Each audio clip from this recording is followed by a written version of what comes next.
Hey, Sean O'Rourke here, looking at another manga today and trying out a new series today. We're only 2 chapters in, so I said, what the hell, give it a shot. Phantom Seer. This is kind of like a Chainsaw Man situation where, I already read 5, 6 series. I'm not trying to necessarily pick up another one, but the art, that Shonen Jump has for this right here on Viz's website is really intriguing to me.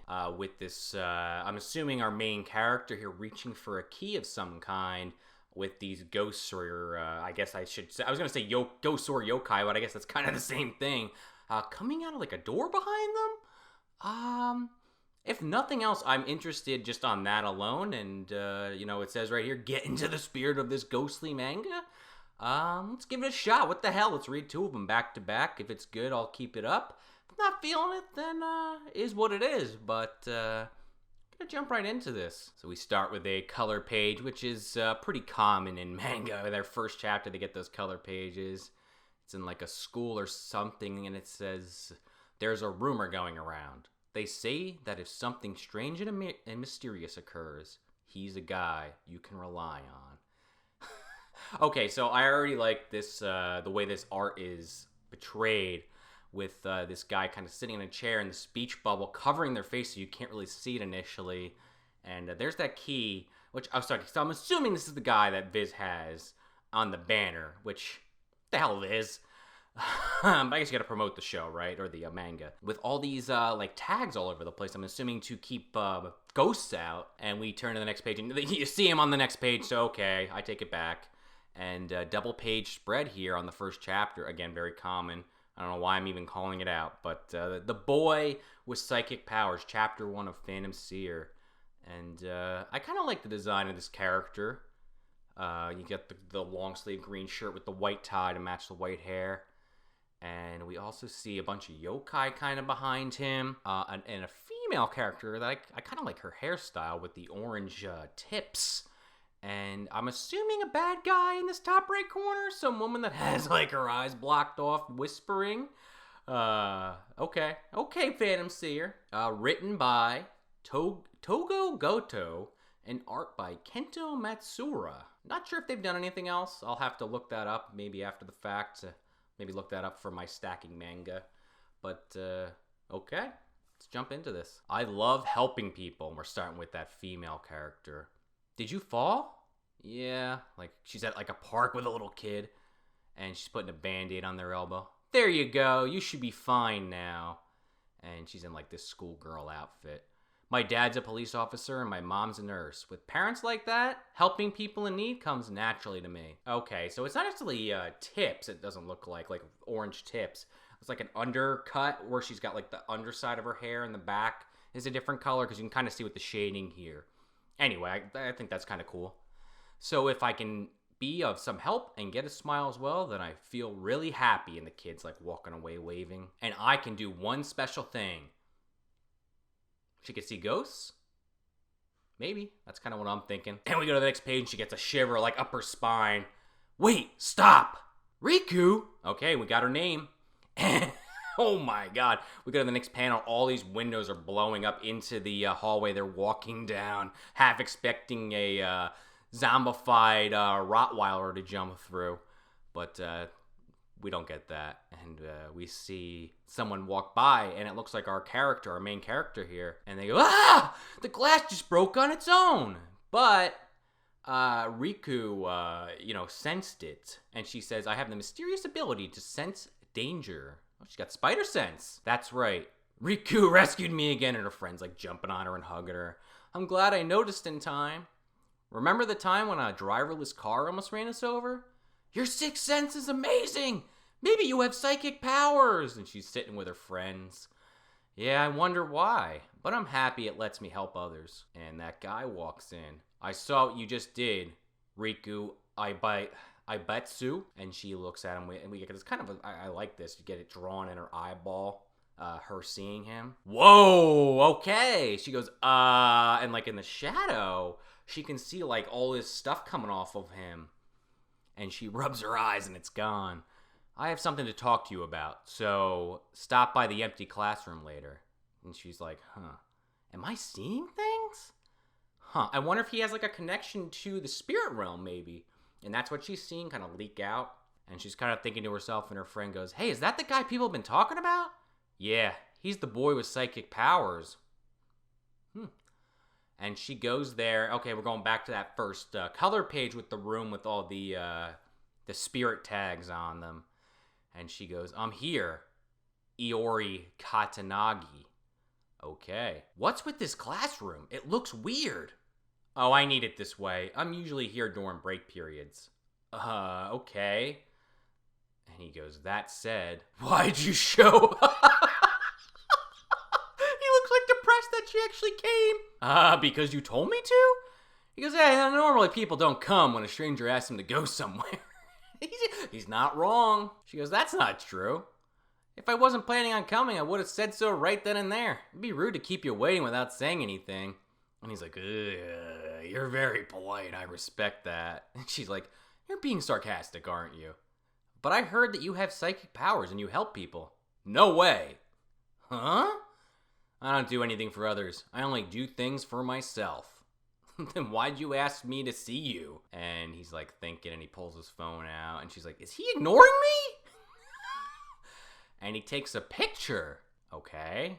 She goes, did you just take a photo? And he turns the phone around towards her, and she looks disturbed at whatever she's seeing. He goes, so this is what I wanted to talk to you about. Okay. He probably realized that she could see whatever that was coming off of him, and just purely based on the promotional image, that first page, the color spread, I'm assuming he is surrounded by yokai, and that's why he has all these tags all over the place. Whoa! Oh! Yeah, we get, oh my god. Okay, so we took a picture of her, but we get this incredibly creepy ghost of some kind on her shoulder, which might be why she's able to predict things. And she sees the picture. This thing is like, this is like some Junji Ito shit. She goes, Aibetsu, there's a phantom haunting you. Okay. And she goes, what is this, a ghost? Oh no, it's a phantom. Phantom? We call these non-humans that cause strange things to happen phantoms. And this pretty cool panel too, where he's kind of all a white outline except for his eyes and his mouth. And in the background, we see like a human and there's some kind of creature like freaking out. While these like phantoms, I guess, are like going into their body and possessing them. Because then he continues, sometimes these phantoms haunt humans and take their lives. Phantoms normally can't be seen, but if you go to places with some kind of past or do something out of the ordinary, you might bump into them and see them. Okay. And he continues, it seems you've encountered a phantom. She goes, you can't be serious. There's someone who wants to talk to you. Me? Who? And he says, she's the one who told me about your phantom and wanted me to talk to you. My older sister. Okay, so is the older sister that woman from the color spread? Maybe she's not evil? Okay, we're gonna find out. And the phone just starts ringing and he's like handing it to her. What? Isn't the timing a little too convenient? Like the second he says sister, he gets a call from her and he answers. He's like, all right, don't worry about that. That's just what she does. And he answers the phone. Hi, sis. Yep. Girl from the color spread. Hello, my bratty little brother. And I really like this character design with like the blindings around her eyes. Like I don't know if they're supposed to just be cloth or some kind of protection thing. I don't know, kind of a cool looking character. And she says, being able to see a phantom's not good, especially if you can see its full form. For now, it's just the face, but if left alone, it'll become a big problem. How can you tell all that just from a photo? And the sister's like, nice to meet you, Riku. She knows my name? I hear you have sharp senses. Yes, I can sense when there's danger. How does she know all this? I see. I was hoping you might have seen it before. Seer 2020, and I can't believe I'm saying this, but I really appreciate that the sister's talking on a rotary phone and playing with the cord. Like, who's done that? I mean, am I showing my age a little? I mean, I'm only in my 30s, guys, but they don't make them really anymore, so I weirdly appreciate that. I was hoping you might have seen it before, and she says, what? The woman's face from the photo. Woman's face? A woman was looking at me on the train. Is that it? No. That person was outside the train. Okay. And Iori's kind of looking at her. On the outside of a moving train?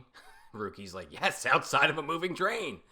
I only saw her for a moment, so I thought my eyes were playing tricks on me. And Big Sis goes, but that doesn't seem to be the case. You better go check it out. There it is. Got it, Ibitsu? Got it, Katanagi. I kind of like how they're calling each other the last name. I kind of, I like that. Then off you go. She's like, Katanagi! Okay, I'm kind of digging this so far. The art style and the humor is kind of tickling me. And she goes, I thought you were going to come with me. Well, what are you talking about? If I did that, the Phantom would haunt me. She's like, he's really angry. So it's okay for me? And she's like straggling him. But it's already haunting you, so it's too late for you. Don't say such horrible things so casually. Anyway, I don't want to be involved. And the sister's like, Iori, of course you're going with her. He makes this like, ugh, kind of face. She's like, your younger brother looks really shocked. And he kind of takes the phone and goes off to the side where he thinks Ruki can't hear them. And he goes, that's not what we discussed. You said all I need to do was bring her to Ayabatsu. Y'all had to bring us Ayabatsu to this room. I take it back. The tears running down his eye like, you're a demon for playing around with my innocent boy's heart. And she's like, an innocent boy? What did you think was going to happen here, Iori? He kind of turns to Ruki. He's like, I'm not giving in. I don't care what you say, big sis. I'll abandon Ibetsu like it's nothing. She goes, how can you say such awful things? What's wrong with you? And the sister's like, I see. Iori, so you're not going? And it looks like all the spirit tags are starting to have a reaction to that. Ruki's like, why are all the talismans coming off? Oh yeah, they're ripping off. And he goes, I'll go with her. He was so quick to give in. She's horrible. She knows I could never go against her orders. He's like on the ground in the fetal position, crying. And Riku. These siblings make me nervous. It's fine, Riku. Please don't read my thoughts. From the sister. Iori pretty much has the personality of scum, but wow, you called him scum? Despite his appearance, he's a legitimate shaman. Okay, shaman. Now off you go. Time's running out. And we cut to them on the train heading towards the ghost. But we get this shot of him looking at Ruki, and it just says in the background, it's your fault. Like behind him, and she's like, not trying to look at him. All right, your sister said you're a shaman? Well, to put it simply, shamans are people with special abilities who can exorcise phantoms. Special abilities? Wow, people in that line of work help people, right? And he goes, why would you assume that? I mean, you can help people in trouble with phantoms, right? That's incredible. I've always wanted to find a way to use my danger sensing ability to help others. Maybe this is the way. I see. One thing, Ibetsu. Don't overestimate what you can do. Special abilities can be fickle and hard to control. Says, stop, you're scaring me. And they kind of just stare at each other. We go to the next page. He's like, for now, just let me know as soon as you sense any danger so I can run away. And she's like screaming at him with her eyes popping out of her head. You're just using me and for the worst reasons. He's like, the worst reasons? The only reason I'm here is because Big Sis threatened me. And she's like, he's still angry about that. He goes, listen, my sister is one of the top shamans in this country. So she's a pretty big deal. She's not just a big deal, she's a monster. That's why I can never stand up to her. I end up doing whatever she bids. And I have no interest in helping you, Ibetsu. It'd be nice if you could. And she gets a sense. Ibetsu? What's this feeling? Something not right. Everything else on the train kind of disappears around them. She goes, Katanagi, the people around us have disappeared? The train has also stopped. It isn't that. The people around us disappeared. We've entered another realm. Okay. Or more like, we've been beckoned in. We didn't see its entire body in the photo, so I didn't think things would escalate this quickly. Oh, was it going to be this huge fucking thing? The emergency button. Maybe we can connect. And Riku kind of looks. I don't expect it'll work, but I guess we can try. She bumps right into him, and he looks down and he goes, Ibetsu? They're looking this way. And she continues, they're watching us. Who's watching? Too many. There are too many. But there's no one here. No, they're here. She sees the dead people outside the train. Okay. There's all these fucking eyeballs, like, surrounding the windows, like fucking not an inch missing. And hands, it looks like. Like, you know what that makes me think of? In Freaked, you know, those big eyeball guards. Weird. And Iori kind of sees it now, and Riku's like, eek! There's so many of them! A lot of phantoms have gathered, unless... And... Oh shit, something comes out of, like, his bag? I think that is? Or, like, out of him either way? He goes, sis, could this be? Like, pulling his phone out. And his sister goes, yes, it might be that, Iori. And he looks shocked. And Betsu's like, you gotta be kidding me. Katanagi, are these phantoms targeting me? Yeah, those hands are now coming in on long arms. And over the phone, the big sis is like, Riku, your hopes and your talents may not necessarily align. For example, even though a person might want to be an athlete, their talents could mean they're better suited to be an artist. Okay. What are you talking about? Big sis. Even though you want to help people, your ability might actually put the people around you in danger. What? And the hand's kind of whipping around her, going towards Iori. Oh, you know what it might be?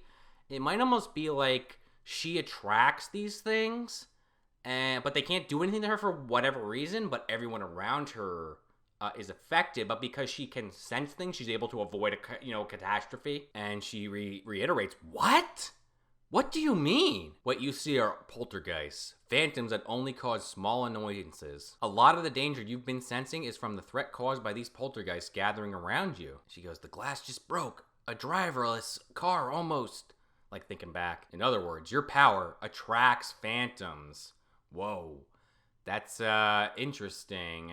And way to put that with this panel here of a naked woman having these ghosts fucking go into her. But the sister continues, you were just sensing the danger you were attracting. You were drawing other people into danger instead of helping them. Well, the exact opposite of what she wanted to do. And Riku goes, listen to Betsu. So then, even now, and I guess she's processing this, and she pushes Iori out of the way, and he's like, whoa. We go to the next page, and it's literally the entire page of some creature. I'm assuming it's that one from earlier, but now it's like blown out, trying to chomp down on him.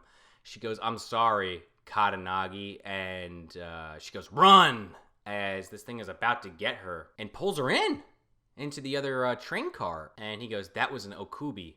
If that's the woman Ibatsu saw, then that photo, the face is the entire body, right? And the sister goes, good. Iori, are you going? If I said I didn't want to, you just forced me anyway. I'm only doing this because I have to. And he thinks back to Betsu saying, I'm sorry, run. But I feel a little motivated now. And we see her in the other train car and all these like black wisps. I'm assuming from like hair from this Okubi. Oh man, this is a creepy fucking thing. It's like the hair's like attached to the walls and everything of the train car, and it's basically just a severed head, but it's gigantic. And you can actually see a second row of teeth further in like a shark. She goes, have I been the one attracting these monsters? And she's thinking back, Riku rescued me again. I'm sorry I didn't notice you. I was the one involving everyone in all of this. I'm the one making trouble. And it looks like it's about to eat her. It's got the tongue out and everything. I'm the one making trouble. And then at the last second, Iori runs in and grabs her and pulls her away. And he gets fucking chomped in the back. And he falls to the floor with her. And she's like, Katanagi, why? And he goes, your hopes and your talents may not necessarily align. And he's got the key in his hand. And he goes, I understand you, Abetsu, because I'm the same. Well, clearly this guy's a little bit of a chicken shit. But he's got to do what he's got to do, right? She goes, what? The shadow is healing his wound. Okay, that was what's coming out of him a couple pages ago, out of his back or his... I assumed it was like his book bag or his back or something, but that might be his power. Truthfully, I just want to be a normal kid who has nothing to do with phantoms. And this thing's like kind of running towards them. Or flying, really. And he pulls the key up like this, and all the shadows shoot up like a jet of water. But my talents make me suited to being a shaman. A shaman uses the powers of phantoms to expel other phantoms. In my case, I possess the power of control shadows. In other words, I possess a really dangerous phantom. Oh my god. It's like a fucking Oni just came out of this dimensional portal he opened. And speaking about eyeballs, this thing has like a necklace, like all eyeballs. Riku looks like flabbergasted. And his sister goes, hey, now Iori, this is the shadow demon, Ungyoki. If I keep him out for too long, he goes crazy, so let's get this over quickly. Pretty fucking intense looking thing. Show them your power. Iori, you say I'm a monster, but you're the one who can control Ungyoki, a demon no one else could tame. This thing is fucking gigantic, by the way. You're a monster in your own right. And he goes, shadow step. There's no escape. Once Ungyoki steps on your shadow, you cannot move. Oh man, this is cool. To be honest, I can't afford for you to escape. If there's no prey when I summon him, then he'll take my life. And all these shadow arms come out of the back of Ungyoki, and they grab like the hair strands that are keeping this thing, afloat, and is like pulling them apart. And it has this big honking fucking blade out, this huge sword. And it's like laughing. It's like, oh, go to the next page. This thing is like laughing hysterically, like, ha ha ha ha. I'm not even gonna really do it justice. And it's laughing so hysterically and so loud, it appears that Ruki's got to cover her ears. And it takes the blade as this other phantom is essentially like, recoiling from the laughter. And then Iori kind of points the key. And by the way, his entire top half of his face is covered in shadow. Even his eye. Go to the next page. And this Ungyoko has the sword going through this thing's fucking head, piercing it into the ground, through the tongue and everything. And you know what? This is a little like giving me some JoJo's vibes, or honestly like what I was thinking earlier, maybe a bit too on the nose here, but Shaman King a little bit, because you can kind of see, he does this, and then the demon does the same thing. Demon, wrong word here, but you get what I'm saying. Interesting. I like that. It's a really striking panel, and it goes back into its door with this other phantom still attached to its sword, and he goes, I feel bad for you, Okubi. Both you and I ran into the wrong enemy. And the door shuts. Little passage of time, and Ruki goes, is it over? Yeah. Katanagi, what was that? Don't worry about it. Let's go, Abetsu. Is it okay for me to go back? I attract phantoms, right? If I go, I'll just end up causing trouble for others. Well, very clearly they're going to work together. She can sense them. He can fight them.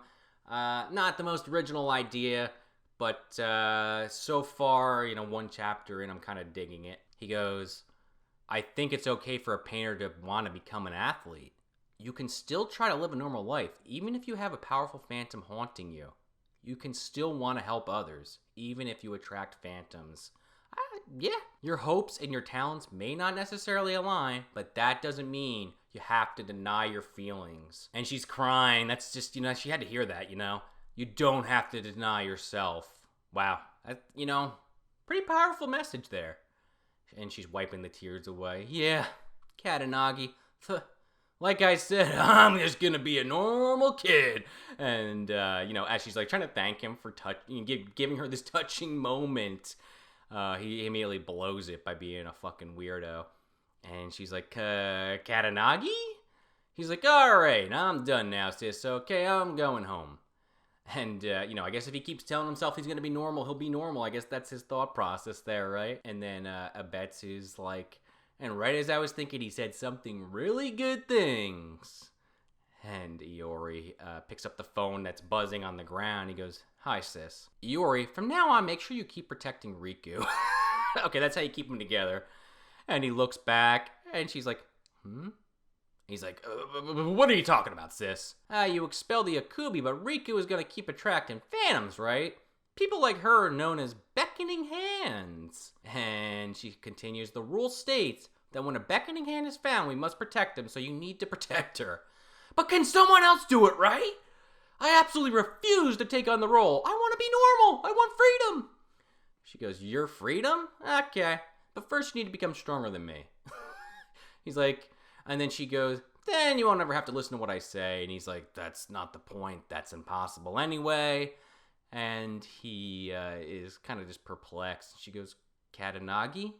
Abetsu, and this is how my relationship to that stranger psychic boy began. And he goes, oh, why don't you just stay here? Don't return. And she's like, you're horrible. And that's the end of the chapter. I honestly wasn't expecting a ton from this. And pretty damn good so far. Maybe not the most original idea.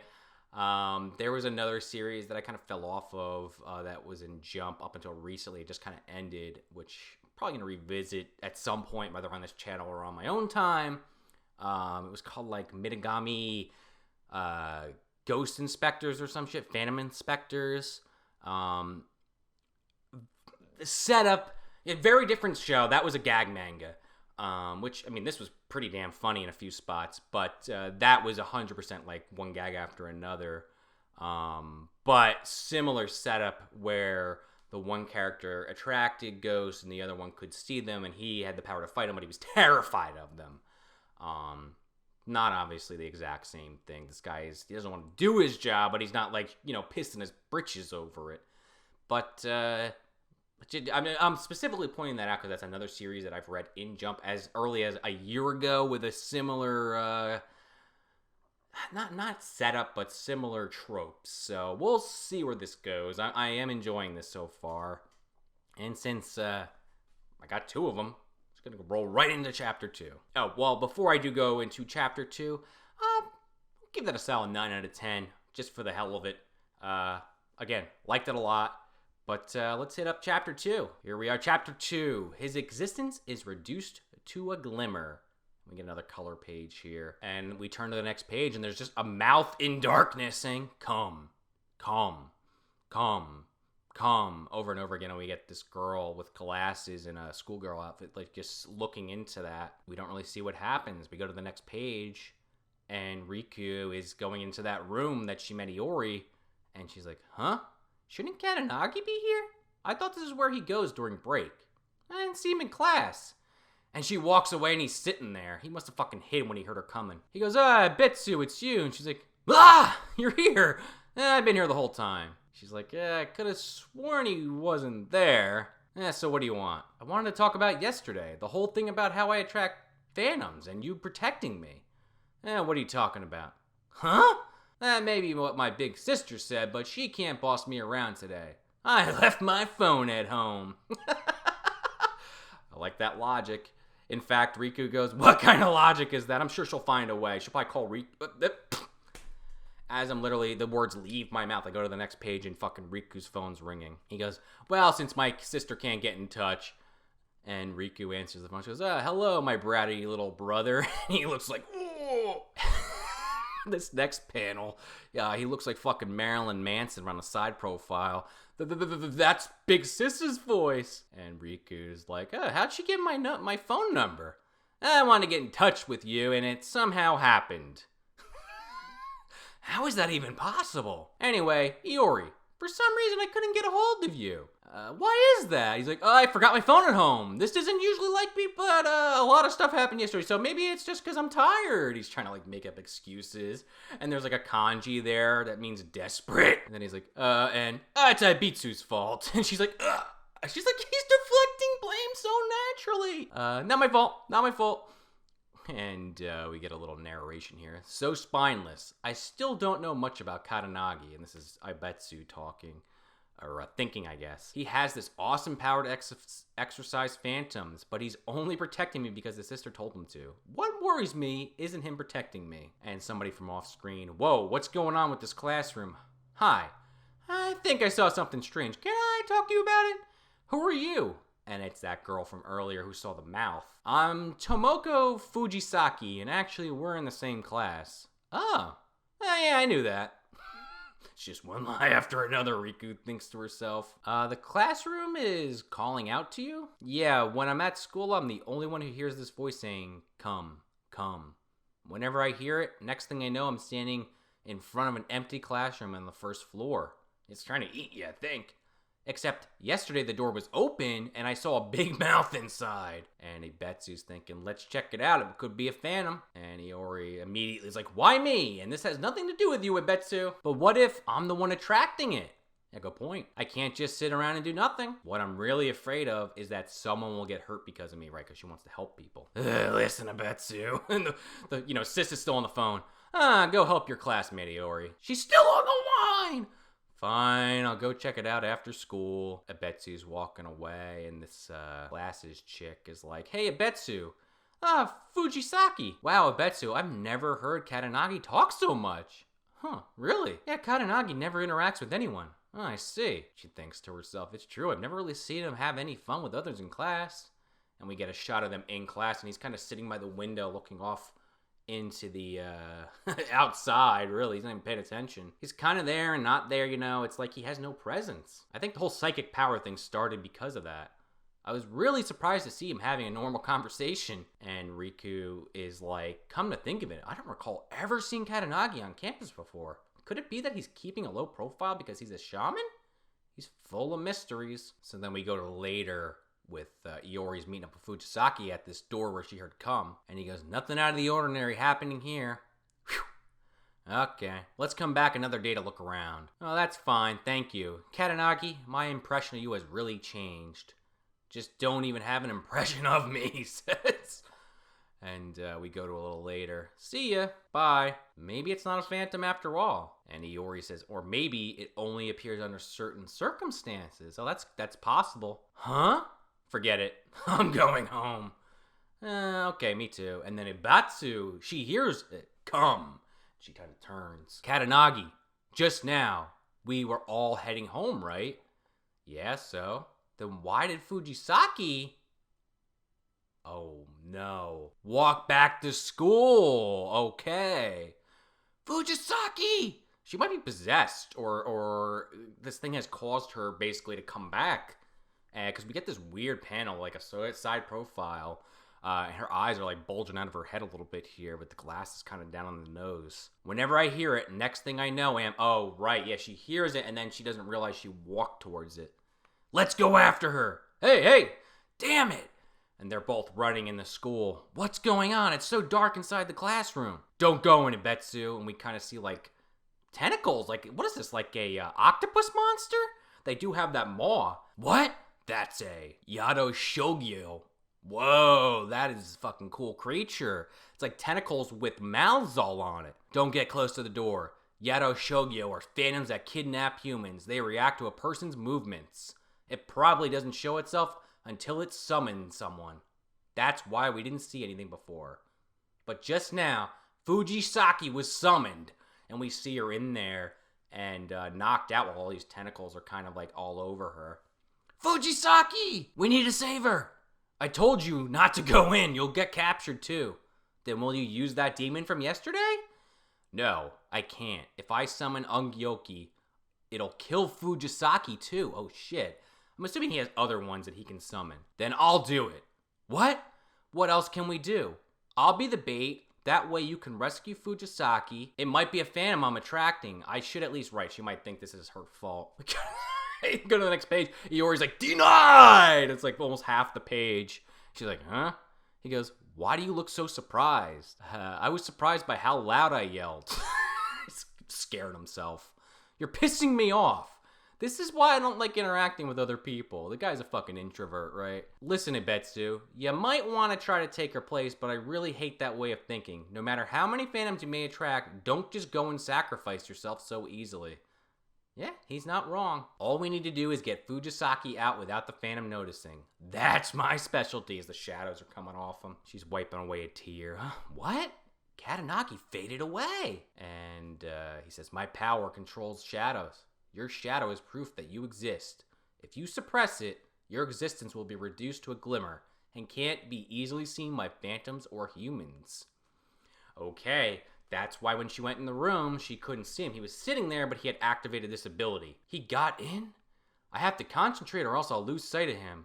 Was that what he did back then? And he walks in, and I guess he's like invisible right now, and walking towards Fujisaki, and he picks her up, and we see like from above this this phantom in full effect, and she's waking up, and the tentacles are coming in towards him. The doorway! They block the door, and there are basically Ruki's out there and all the tentacles like right in front of her face. She's like, Katanagi! Step away from the door, Riku. The sister's still on the phone. Katanagi's sister? But Katanagi is... I understand you're worried. It takes some time for Iori to get motivated. And we get a shot of the key. And the door is shut now, but then the shadows are bursting out of it. And we go to the next page, and he's got like a shadow hand around this yokai and just like pushing it down the hallway. But it's all right. Iori is much stronger than you think. And he comes out with Fujisaki. Katanagi! I summoned only Ugiyoki's arm. Oh, okay. That was his arm coming out and grabbing it.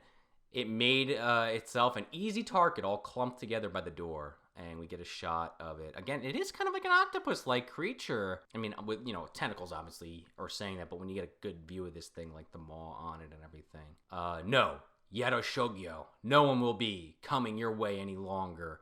And it, like, gets crushed by the hand. Then they're outside.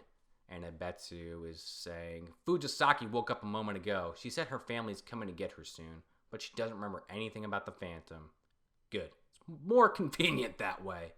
2 days in a row. I'm getting tired. I'm going home. And Ebetsu's just like, afterward, his sister told me something that I cannot stop thinking about. No idea what that could be. Too early to even make a prediction in this series. Iori used to be a shaman who would go out of his way to help people. But something changed in him after that day. We're going to get a flashback. Someone important to Iori sacrificed himself to help him. Okay, wait. So that explains why he was so against that idea of her sacrificing himself. I wonder if it was a friend or mother-father kind of situation or his mentor. And he's kind of going through his bag. And she thinks back to that moment about not sacrificing herself.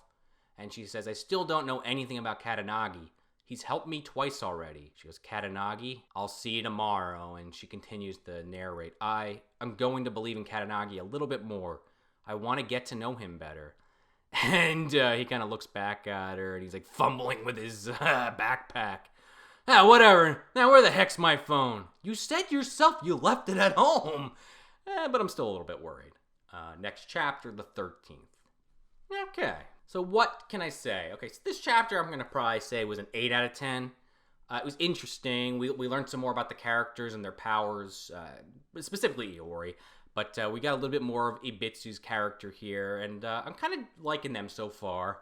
And I wonder if this Fujisaki character is going to come into play again. Maybe she comes back with powers or had powers and that's why she kept getting summoned. Or could just be a one-off. Again, it's just chapter 2. We'll see tomorrow what that brings, as of this recording. I don't know when this will upload. But looking forward to chapter 3. This is pretty good so far. A little formulaic, maybe not, again, the most original idea, but the art's really good. The comedy's landing, for me at least so far. The art style, I'm really into the art style. And, like the characters so far. Looking forward to the next one. This is pretty good so far. I would definitely recommend checking it out. And I'll see you in the next video. I've been Sean O'Rourke, and have a great day.